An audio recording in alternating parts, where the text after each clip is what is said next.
Tende bom ânimo, sou eu, não temais. Repita toda a igreja comigo: não temais.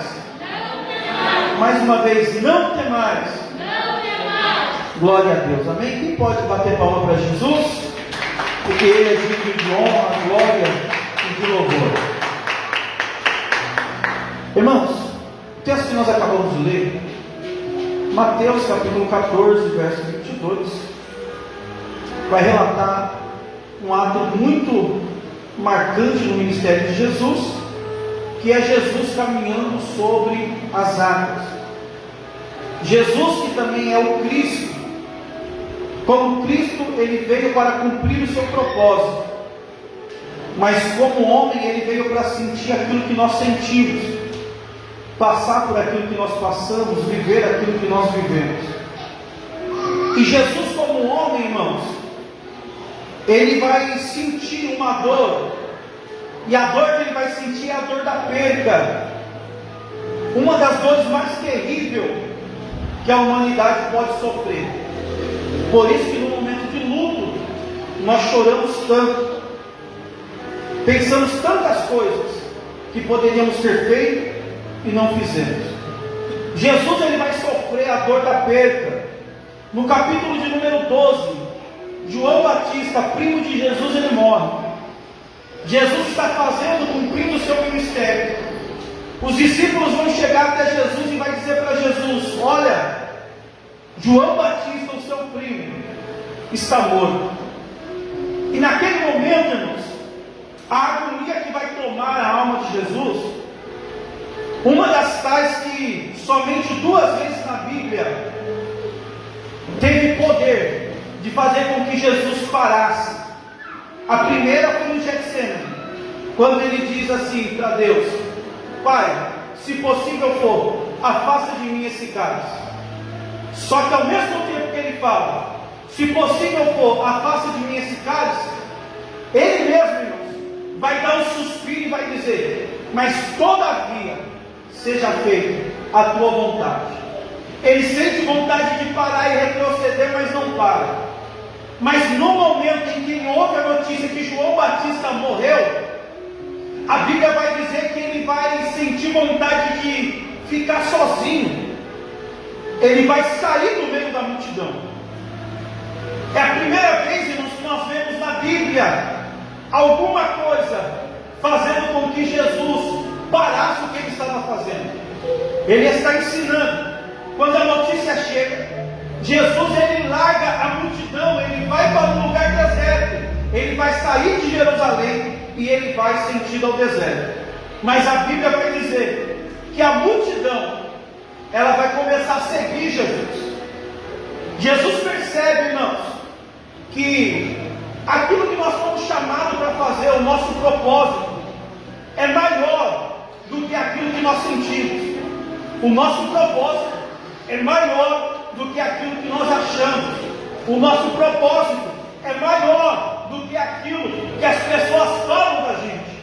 Jesus quer ficar sozinho para viver um momento de luto, mas ele percebe que não pode. A multidão vai atrás de Jesus. Então Jesus começa a ensinar a multidão, ainda que o coração está sangrando, ainda que a alma está quebrada pelo sentimento que ele tinha pelo seu primo, mas mesmo assim Jesus está ensinando a multidão. Aí os seus discípulos vão chegar até ele e vai dizer: mestre, essa multidão está há bastante tempo com a gente, eles estão com fome, é melhor que a gente dispensa eles, para que eles possam ir para suas casas comer.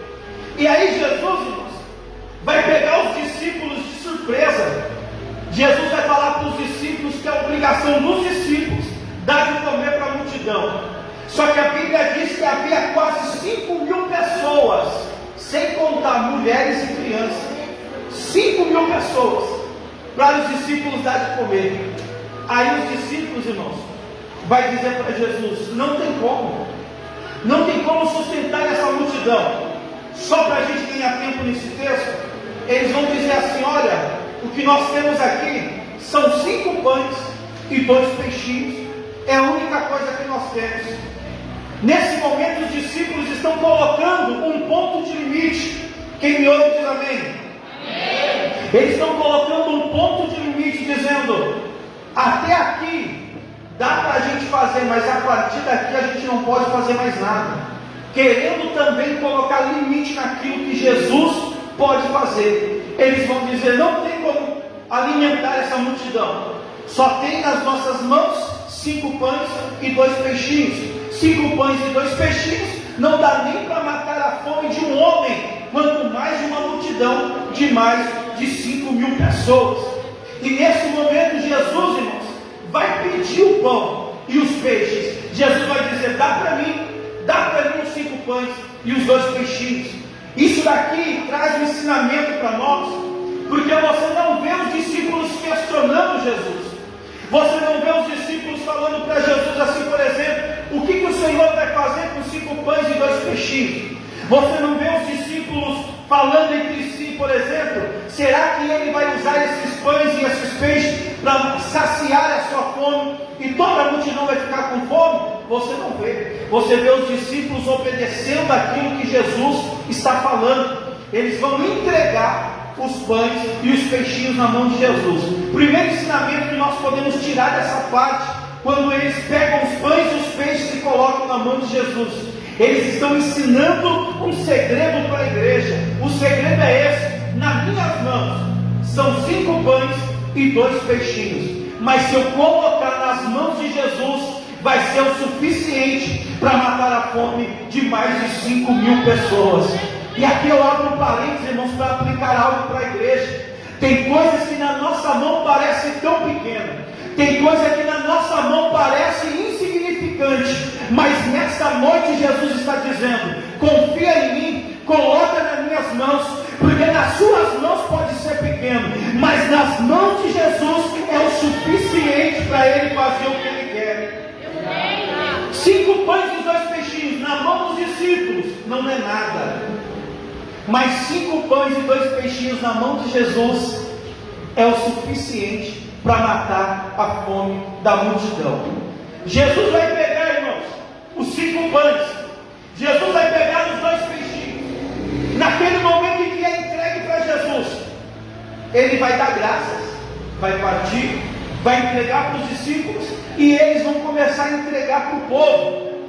Presta atenção: enquanto o povo está levando os pães e os peixes para aquela multidão que estava ouvindo Jesus, de forma miraculosa, os pães começam a multiplicar, os peixes começam a multiplicar.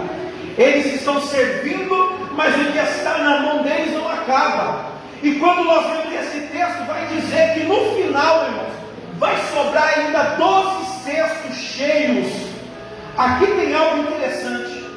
Quando eles se aproximam de Jesus, não é falado nada de cesto, mas nós entendemos: se alguém está carregando 5 pães e 2 peixinhos, naquele contexto em que não tinha todas as condições que nós temos nos dias de hoje, como uma bolsa, uma mochila ou algo parecido, talvez quem levou aquele pão levou um cesto. E quando se aproxima de Jesus, se aproxima com um cesto. Dentro do cesto tem 5 pães e 2 peixinhos. Mas no final do texto que nós lemos, vai dizer que não era somente 5 pães e 2 peixinhos e um cesto, mas 12 cestos cheios de pães e de peixe. A primeira lição que nós podemos aprender com a palavra de Deus: quando Deus começa a trabalhar, irmãos, Ele não trabalha só naquilo que está por dentro, mas Ele trabalha também naquilo que está por fora. Eu vou repetir isso aqui para ver se você entende no seu espírito. Quando Jesus ele quer trabalhar, Ele não vai trabalhar somente naquilo que está dentro, mas vai trabalhar também naquilo que está fora. Talvez você chegou aqui nesta noite e você tem uma necessidade. Talvez a sua necessidade é por alguém da sua casa, por alguém da sua família, mas Jesus nesta noite está dizendo: Ele é poderoso para trabalhar no que está dentro, mas também é poderoso para trabalhar no que está fora. Enquanto nós já estamos aqui na igreja, cultuando, adorando, louvando a Deus, Deus está trabalhando em nós, mas também está trabalhando na nossa casa, na nossa família, na nossa parentela. Quantas pessoas vêm para a igreja, mas deixa na sua casa o esposo, deixa na sua casa os filhos, e enquanto você está fazendo um milagre, tanto dentro de nós, como também pelo lado de fora, alcançando aquele que nós deixamos em casa. Aí eu entendo, irmãos, como que pode as pessoas se relacionarem com Jesus, mas não conhecer o poder de Jesus. As pessoas estarem num culto como esse, e muitas das vezes sair dizendo: eu não senti nada, eu não ouvi Deus falar comigo. Mas você já parou para pensar que Deus vai falar com você na mesma proporção que você fala com Ele? Às vezes nós entramos em silêncio, entramos calados, não damos um glória a Deus, não damos um aleluia, e queremos que Deus fale conosco, mas Deus vai falar com a gente na mesma proporção que nós falamos com Ele. É por isso que já foi falado sobre esse altar. O cego Bartimeu estava gritando, ele poderia ficar quieto, calado, como os muitos outros estavam, mas ele falou: eu vou fazer diferente. Se eu quero que Ele fale comigo, quem vai chamar a atenção dele sou eu, porque enquanto nós chamamos a atenção, nós estamos provocando uma ação. Deus vem com a reação, e a reação sempre é coisa nova sobre a nossa vida. É por isso, irmãos, que quando nós estamos na presença de Deus, nós precisamos adorar o nome do Senhor, porque Jesus, Ele só se manifesta aonde Ele é desejado. Enquanto nós estivermos quietos, calados, enquanto nós estivermos com a boca fechada, dizendo assim: Jesus conhece o meu coração, mas Jesus conhece o coração, é fato, mas Ele quer ouvir da nossa boca a nossa necessidade. É por isso que Ele diz assim: o que queres que eu te faça? Jesus, sabendo o que nós precisamos, Ele vai perguntar para nós: o que queres que eu te faça? Se nessa noite Jesus falasse conosco: o que você quer que eu te faça? O que será que nós iríamos declarar para Ele? Será que nós iríamos falar que nem Pedro: Senhor, Tu sabes? Ou será que nós iríamos confessar a nossa necessidade para Ele? Você já parou para pensar que nós temos a oportunidade de falar para Deus aonde que nós estamos sofrendo, ou o que nós estamos sentindo, ou o que está nos machucando por dentro? Porque Jesus, irmãos, ainda tem bálsamo. Jesus ainda é o bom samaritano que coloca o azeite sobre a ferida daquele que está caído, quase morto. Jesus ainda é aquele que quer nos carregar no colo. Jesus ainda é aquele que quer sarar as nossas feridas. Mas como que vai fazer alguma coisa se nós não conseguimos nem falar para Ele qual é a nossa necessidade? Quantas das vezes nós conseguimos abrir o nosso coração para Deus? Quantas das vezes nós conseguimos entrar no nosso quarto, dobrar o nosso joelho e falar para Ele: Deus, eu preciso ser mudado nessa área, eu preciso ser transformado nessa área. Mas pastor, Deus não sabe? Claro que sabe, irmãos. Mas antes dele trabalhar, Ele quer que você reconheça aonde que você precisa mudar. Porque se nós não reconhecemos aonde Deus precisa mudar dentro de nós, nada vai acontecer. É como a passagem de Naamã. Naamã chega todo orgulhoso diante de Eliseu, porque ele queria ser recebido, irmãos, com honra. Mas Eliseu não vai nem falar com Naamã. Eliseu vai mandar o servo e falar assim: ó, fala para ele mergulhar 7 vezes no Rio Jordão. Porque o que Naamã precisava ser tratado era o seu orgulho. E irmãos, é difícil tratar o nosso orgulho. É difícil, irmãos, tratar conosco aonde nós temos aquela necessidade, mas nós não queremos que ninguém toca, que ninguém mexe. Sabe quando você canta aquela música do Regis Danese, entra na minha casa, mas você fala assim: Jesus, entra na minha casa, mas aqui no quarto o Senhor não tem liberdade não. Nessa área aqui o Senhor não pode trabalhar não. Jesus não é parcial e não vai trabalhar de forma parcial na nossa vida, irmãos. Nós precisamos pedir que Ele entre e faça o que Ele quiser. Ele tem que ter liberdade para trabalhar na nossa casa, na nossa família e na nossa vida. É por isso que quando Ele tem um encontro com Zaqueu, Ele vai dizer para Zaqueu assim: Zaqueu, hoje convém pousar na sua casa, porque a salvação chegou na sua casa, Zaqueu. Jesus não precisou colocar a mão na cara de Zaqueu e falar assim: Zaqueu, você é ladrão, trabalho? Não. Somente a presença de Jesus, irmãos, fez com que Zaqueu colocasse a mão na consciência e dissesse assim: Senhor, se eu tenho defraudado alguém, vou restituir 4 vezes mais. Porque quem tem a presença de Deus, ninguém precisa falar para a pessoa assim: olha, você tem que se vestir direito, você tem que andar direito, você tem que falar direito. Não, quem tem a presença de Deus, o próprio Espírito Santo ensina a pessoa como se comportar. É o Espírito Santo que ensina, irmãos. Não tem como você ter o Espírito Santo de Deus habitando dentro de você e você fazer coisas que aborrecem a Deus.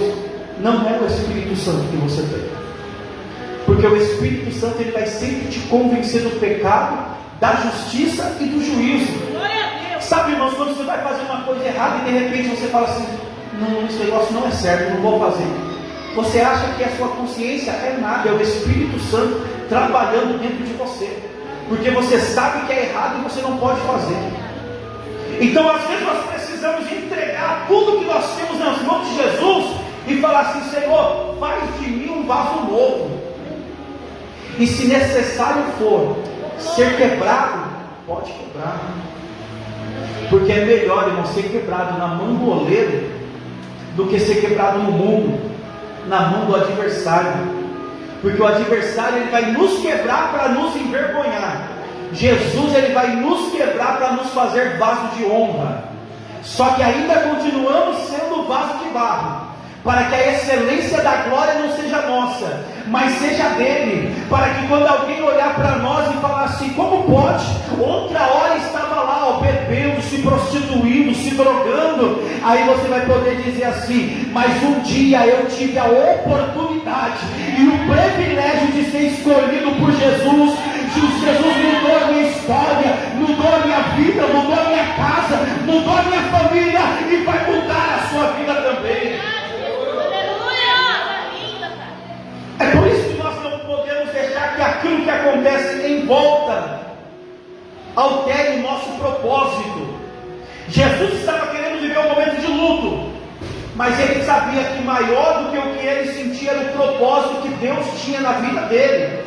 Porque Deus enviou Jesus, irmãos, para que através dele, por intermédio dele, nós pudéssemos ter vida e vida com abundância. Jesus poderia naquele momento falar assim: olha, toca essa multidão, vai embora, que agora eu preciso viver o meu momento de luto. Sabe, irmãos, quando nós fomos chamados para fazer a obra de Deus, parece que quando vem a enfermidade, a porta de emprego fecha, ou até mesmo quando passamos um momento de luto, a primeira coisa que nós fazemos é negligenciar o nosso chamado em Deus. As pessoas já não se importam se alguém depende dela, se alguém está contando com ela, ela abandona tudo. Mas Jesus nos ensina o contrário. É no momento de luto. Se Deus me chamou para fazer a obra, eu vou fazer a obra. É por isso que quando aquele moço vai seguir Jesus, ele fala assim: olha, eu quero seguir, mas espera eu enterrar os meus pais. Jesus vai dizer assim: ó, deixa que os mortos enterrem seus mortos. Nós precisamos entender que maior do que a nossa própria vida é o chamado que Deus tem na nossa vida, irmãos. Jesus entendeu isso, e ele começa a cuidar da multidão. A multidão é saciada, e agora Jesus vai dizer para os discípulos: pegue o barco e vai para o outro lado do mar. E Jesus vai subir para o monte para orar. Aqui tem um negócio que chama a minha atenção. Jesus não disse assim: ó, vamos para o outro lado.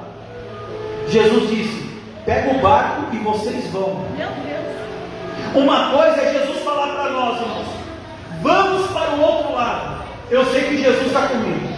Outra coisa é Jesus falar assim: ó, pega o seu barco e vai. Ele está dizendo: eu não vou estar, a minha presença não vai estar, mas você vai debaixo da palavra. Porque às vezes nós somos tão independentes da presença que nós negligenciamos a palavra de Deus. É por isso que quando Deus vai chamar Moisés, o povo está tão terrível na presença de Deus, que Deus vai dizer assim: Moisés, eu não vou mais no meio do povo, mas eu vou enviar o meu anjo vai na frente. Deus estava dizendo: o povo vai continuar tendo milagre, o povo vai continuar vivendo maravilha no deserto, só que a minha presença não vai estar mais. O que Moisés falou, irmãos? Se o Senhor não for conosco, não nos faça sair desse lugar.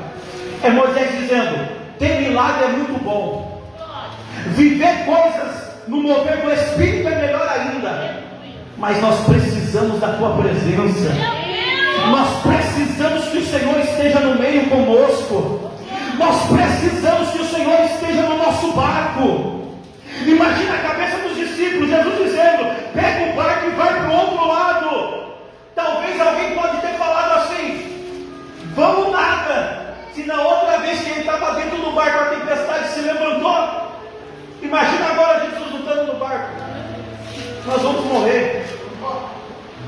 Só que o que eles não pensaram é que no momento em que Jesus está no barco, ele vai se levantar para repreender a tempestade e o vento. Só que no momento em que ele não estiver no barco, a palavra que ele liberou sobre a sua vida é o suficiente. Porque a palavra de Deus é a única coisa que Deus colocou sobre ele mesmo. E ele mesmo disse assim: ó, as minhas palavras não caem por terra. Eita glória! É por isso que tem gente, irmãos, que às vezes está com tanto medo. Mas Jesus já não falou para você ir? Eita Deus! Jesus já não falou para você fazer? Jesus já não falou para você colocar a mão no arado, irmão? Por que não está colocando? Eita glória! Sabe quantas vezes nós falamos assim: Deus confirma? Mas ele não vai confirmar, irmãos. Porque se ele já liberou a palavra dele, a palavra dele é o suficiente. Jesus disse: pega o barco e vai para o outro lado, e eu vou subir para o monte para orar. Os discípulos estão indo para o outro lado, Jesus está em cima do monte orando. De repente vai se levantar uma tempestade. E aqui tem um ensinamento para a igreja: pega isso no seu espírito. Não é porque você tem uma palavra, um direcionamento de Deus, que não vai se levantar tempestade contra a sua vida. Não é porque você é chamado por Deus que as pessoas não vão te caluniar. Não é porque Deus te chamou para a obra e você ora e os enfermos são curados, você profetiza e as coisas acontecem, que você não vai ser alvo de pedrada. Mas não se esqueça, a palavra que Deus liberou está sobre a sua vida. Às vezes nós temos medo, irmãos, e o medo é natural. Só que se Deus falou faz, temos que fazer. Eles estão indo seguindo a ordem de Jesus, e a tempestade se levanta. Eles estão desesperados porque o vento é contrário. E você já percebeu uma coisa? Vento contrário, ele nunca vai fazer com que você conclua o que Deus pediu ou que Deus mandou você concluir.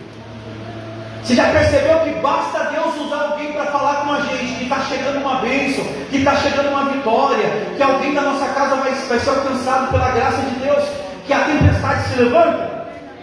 Você já parou para perceber que basta Deus confirmar, irmãos, aquilo que já foi profetizado há tanto tempo, que as coisas começam a ficar tudo pior? Porque o vento contrário, ele só tem um objetivo: fazer você retroceder. Porque se você retroceder, você não alcança a vitória. Se você retroceder, você não alcança a bênção. Se a tempestade tem poder de fazer você retroceder, a palavra de Deus tem poder de fazer você continuar. E o que é maior, a tempestade ou a palavra de Deus? Nós precisamos, irmãos, colocar na balança. Eu vou olhar para a tempestade ou eu vou olhar para a palavra de Deus que foi liberada sobre a minha vida? Os discípulos estão no meio da tempestade. Só que no meio da tempestade os discípulos estão remando. E nós, como crentes, irmãos, precisamos aprender que no meio da tempestade você não pode largar o remo. No meio da tempestade você precisa continuar remando. Agora, aqui que é difícil, como que nós vamos remar? Como que nós vamos fazer a obra? Como que nós vamos continuar no chamado, se parece que não estamos saindo do lugar? Quantas das vezes nós chegamos em um momento da nossa vida que parece que fazer a obra já não está dando mais fruto, já não está dando mais, não está gerando nenhum aplauso, não está gerando nenhuma alma. Mas se esqueça de uma coisa: enquanto a tempestade está querendo fazer você retroceder, você continuar remando, você continua parado, é verdade, mas você também não volta para o lugar que você começou. O diabo quer nos fazer voltar para onde nós começamos, para onde nós saímos. Mas Deus está dizendo: se a tempestade vem, continua remando, porque enquanto você está remando, você está fortalecendo o seu braço. E se você está fortalecendo o seu braço, vai chegar um momento que você vai poder levantar o braço, e não há tempestade na terra que vai fazer o seu braço abaixar. Quantas das vezes nós precisamos levantar as mãos, irmãos, e liberar uma ordem de autoridade, uma palavra de autoridade dentro do nosso lar? Mas tem pessoas que estão com o braço cansado, porque quando era para estar remando, abandonou os remos, não fortaleceu os braços. Aí quando o diabo quer fazer arruaça dentro de casa, não tem poder e autoridade. Mas quem está com o braço fortalecido, quando vem qualquer ventinho, irmão, já sabe: eu já sei a senha. Levanta a mão e fala: em nome de Jesus, aquieta-te vento, acalma-te mar. Nós precisamos aprender com Jesus, irmãos. Os discípulos estão no meio da tempestade. E cadê Jesus no meio da tempestade, irmãos? Você já parou para pensar? Cadê Jesus quando você está passando afronta? Parece que você ora, mas Deus não responde. Parece que quando você está no meio de uma perseguição, as lágrimas estão escorrendo, os machucados estão doendo, mas parece que Deus não fala nada. Os discípulos estão dentro do barco, no meio da tempestade, mas cadê Jesus? Jesus está em cima do monte orando. Aleluia. Porque enquanto os discípulos estão passando pela tempestade, Jesus está com os braços levantados, dizendo assim: Pai, ajuda eles. Pai, ajuda eles. Pai, ajuda eles. Você não sabe, mas Jesus está intercedendo por você. A Bíblia diz que Ele está à destra do Pai e intercede por nós. Até no silêncio de Deus, Deus está trabalhando, irmãos. Enquanto os discípulos estão no meio da tempestade, Jesus está em cima do monte dizendo: Deus ajuda eles, Deus ajuda eles. E Ele sabe que quando a força sua estiver acabando, Jesus vai vir caminhando sobre as águas. Porque as águas, irmãos, aqui, elas traziam para os discípulos medo. E é Jesus caminhando sobre as águas. Ele está dizendo: aquilo que te causa medo, aquilo que te causa pânico, aquilo que para você é impossível de resolver, está debaixo dos pés de Jesus. Aquilo que para nós, irmãos, fugiu do nosso controle, Jesus vem caminhando tranquilo sobre todos esses problemas, sobre toda essa enfermidade, sobre toda essa afronta, sobre toda essa perseguição. Então pega essa palavra no seu coração. Quando você estiver passando no meio de uma tempestade, não se apavora, porque Deus ainda está no controle. Glória a Deus. Jesus, ele vem caminhando sobre as águas, irmãos. E quando Jesus chega perto do barco, alguém do barco vai dizer assim: é um fantasma. Mas como que vai dizer que é fantasma se nem ele sabe o que ele está dizendo? Alguém que está andando com Jesus, não reconhece Jesus e vai dizer que é um fantasma. Pega isso aqui para você aplicar na sua vida espiritual. Vai ter pessoas perto de nós que às vezes não sabem o que está acontecendo e vai começar a dar palpite na nossa vida. Porque quem está dentro do barco não tem certeza se quem está lá fora é fantasma ou não. Mas está dizendo é fantasma somente com um objetivo: causar pânico em quem está dentro do barco. Tem pessoas que às vezes não tem palavra de conforto, não tem palavra de ânimo, mas quer colocar você no meio de um pânico. É por isso, irmãos, que você não pode prestar os seus ouvidos para a conversa alheia. Você precisa ter certeza de uma coisa: se Jesus liberou uma palavra, independente do que está acontecendo, vai se cumprir o que Jesus falou. Jesus vai olhar e vai dizer assim: não é um fantasma, sou eu. Pedro vai dizer: se é o Senhor, então permita que eu vou até aí. Eu já vi um monte de gente sentar madeira em Pedro e falar que Pedro era descrente, Pedro não tinha fé. Mas saiba de uma coisa, isso aqui também muita gente já falou. Só teve duas pessoas que andou sobre as águas. A primeira foi Jesus, e a segunda foi Pedro. Enquanto teve muita gente julgando Pedro, Pedro teve a oportunidade de andar sobre as águas. Enquanto tem muita gente julgando a sua vida, eles não viveram metade do que você já viveu na presença de Deus. A experiência que você já passou com Jesus, tem pessoas, irmãos, que estão almejando e não conseguem, mas estão julgando a sua vida.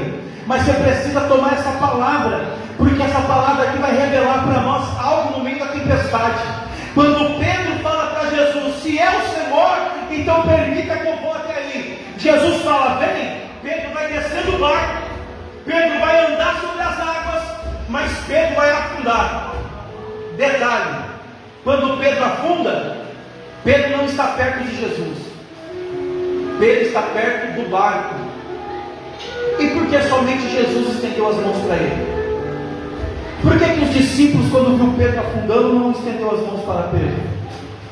Porque a tempestade, as adversidades, ela tem um propósito: revelar para nós quem é que está conosco e quem não está. Quem é que vai estender as mãos para você quando você estiver passando na prova? O barco pode ter 11 discípulos, mas na hora que você estiver afundando, irmãos, ninguém vai estender as mãos para te ajudar. Mas ainda que o homem não estenda as mãos para te ajudar, Jesus vai estar sempre com as mãos estendidas. E aí eu cito o que Isaías citou: os ouvidos do Senhor não estão agravados, e nem as suas mãos encolhidas, para que não possa ouvir ou salvar. É no meio da tempestade que Deus vai mostrar para nós quem está com a gente. É no meio da tempestade que Ele vai mostrar para nós que os verdadeiros amigos, irmãos, não é aquele que bate nas costas, mas o verdadeiro amigo é aquele que liberou a palavra na sua vida quando ninguém acreditava em você. Quando ninguém acreditava em você, Jesus olhou para você e falou assim: vai ser um vaso de honra, vai ser um pastor, vai ser uma missionária, vai ser um evangelista. Ô irmãos, eu lembro quando a minha família falava assim de mim: esse daí vai seguir o mesmo caminho dos pais, do pai e dos tios. Ou vai virar traficante, ou vai morrer. Falavam isso. Ninguém acreditava no potencial que somente Deus via. Nem eu mesmo acreditava, irmãos. Mas um dia, Jesus olhou do céu e viu eu vivendo uma vida terrível. E Jesus disse: o tempo de humilhação acaba hoje. E naquele momento Jesus me chamou para a obra, irmãos, para o ministério. Então desde aquele dia que Jesus me chamou, quando eu estava sob efeito de droga, sob efeito de bebida, eu ouvi a voz do Espírito Santo, e eu compreendi que o Senhor, Ele tinha uma grande obra na minha vida. É por isso, irmãos, que quando vem a adversidade, eu não penso em parar ou de desistir. A minha oração é sempre essa: Deus, me dá força para suportar aquilo que eu não posso mudar. Irmãos, diante de Deus, eu nunca olhei para trás e disse assim: Senhor, não vou mais te servir, eu vou abandonar tudo.